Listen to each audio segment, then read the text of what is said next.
the Lineage Reincarnation Theory. What if the soul's journey is not a series of random leaps across time, but a spiral, a widening circle that keeps returning to a center it can't quite leave behind? What if each life is a footstep in a long pilgrimage that the soul takes not alone, but alongside the bloodlines it helped shape long ago? The Lineage Reincarnation Theory imagines that the soul seeks familiar currents, choosing rebirth not arbitrarily, but within its ancestral river, a river whose waters carry whispers of those who came before. Not because DNA binds the soul, but because shared ancestry creates a soft resonance, a harmonics of identity that the soul can feel like a distant drumbeat calling it back to itself. When the ancients still walk beside us, the Egyptians, architects of the eternal, the Egyptians believed the soul had many layers, the car that stayed close, the bar that traveled freely, the arch that became immortalized through wisdom. They did not fear cycles, they honored them. Each birth was a continuation, each death a doorway. Perhaps an Egyptian healer from Memphis dies with a deep longing to continue her craft. Centuries pass. A modern-day nurse in Alexandria feels drawn to medicine with inexplicable certainty, as if her fingers have sewn wounds for lifetimes. She feels at home in hospitals, as though the scent of healing herbs still lingers in her memory. Is this heredity, or something older? A soul returning to its own lineage to finish a vow it once made beneath desert stars? The Vikings, carriers of stormlight. In the Norse sagas, the soul could journey between worlds, carried on the breath of Odin or the wings of ravens. Picture a Viking shipwright in the 9th century, hands strong, eyes steady, shaping wood into vessels meant for discovery. He dies, and the sea keeps his secrets. Generations unspool. A boy in Bergen is born with the same longing to carve, to create, to build. He has never heard of his ancestors' life, yet each time he touches timber, he feels the strange sensation of coming home. A memory without a memory, an echo of the soul calling back through blood. The Eastern understanding, a soul that evolves. While Egyptians and Vikings honored ancestry, the Hindus and Buddhists taught that the soul evolves through lifetimes, gaining refinement, shedding ignorance, moving steadily toward moksha or nirvana, a freedom beyond the need to reincarnate at all. Hindu thought, the soul as a returning spark.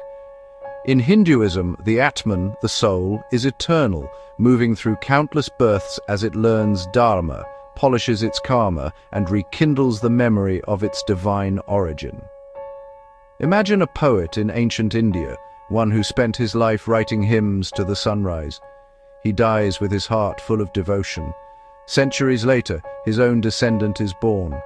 A quiet child who wakes early just to watch the sun lift above the horizon and feels tears without knowing why.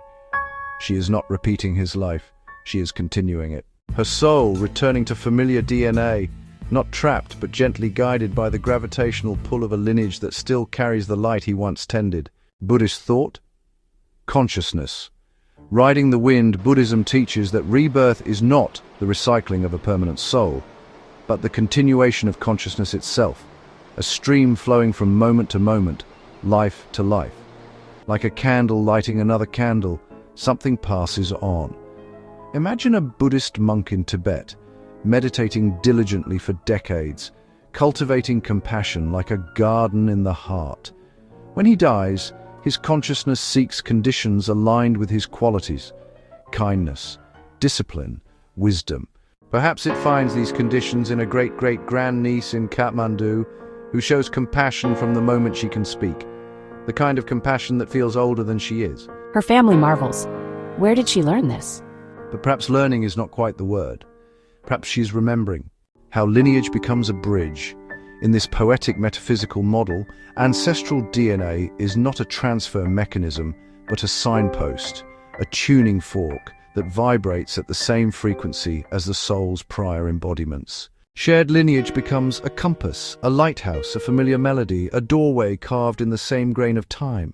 The soul returns to a line where its unfinished stories lie waiting, where its karmic arcs can continue, where its latent talents find soil that feels like home. A soul that once painted may return to a lineage where creativity still flows. A warrior soul may return where strength is still needed. A healer soul may return where its gifts can finally flourish. The soul evolves not in isolation but in concert with its ancestral symphony. Déjà vu as a soft awakening. And what of déjà vu, the sudden jolt of familiarity? Perhaps it is. A place your ancestor once stood, a voice you once spoke, through a task you meant to finish, a dream you promised to pursue. It is the soul brushing against its own past, like fingers grazing the grooves on an ancient stone, and knowing, without knowing why, that it carved them. The long spiral toward enlightenment. From this perspective, lineage reincarnation is not a loop of repetition. It's a spiral. Each return brings the soul a little more clarity, a little more compassion, a little more wisdom, a little more light, until one day the soul, strengthened by countless ancestral cycles, reaches a point the Buddhists call enlightenment, and the Hindus call liberation. Then the river meets the ocean. Reincarnation becomes unnecessary, not because the soul is weary, but because it has completed its long pilgrimage through time. A closing vision. We are not isolated sparks scattered across history. We are torches passed from hand to hand, from ancestor to descendant, each lifetime adding its own flame to the family fire. We are the Egyptians who wrote in starlight. We are the Vikings who sang thunder into the sea. We are the sages of India dreaming of liberation. We are the monks who breathed compassion into every dawn. And perhaps we will be all of them again. The lineage continues, the soul evolves, the river flows back into itself, the circle widens, the light returns, over and over, until the journey becomes complete and the soul is finally free.